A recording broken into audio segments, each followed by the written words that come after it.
Talk about the battle for African agriculture. And one of the biggest investors over the past decade has been the philanthropist AGRA, or the Alliance for a Green Revolution in Africa, funded and led by the Gates Foundation. If you don't know, my name is Dr. Sierra Vichillo, and I am a professor of food politics. I have been studying agricultural development in Africa for the past 15 years. A study recently published in the African Geographical Review, and what they found through hundreds of screening of studies and is zooming in to about 39, is that the outputs of the biggest investor in African agriculture have been highly mixed. Is focused on getting farmers who look like this to look more like this.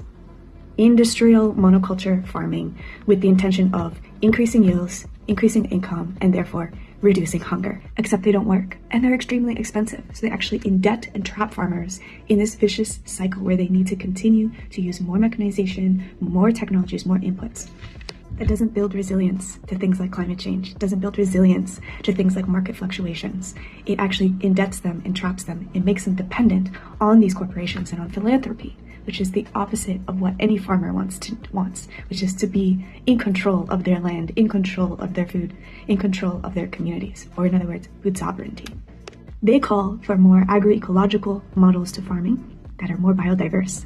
Biodiversity is strength, and it's actually the opposite of what the Green Revolution is. So what do you think the future of African agriculture should be?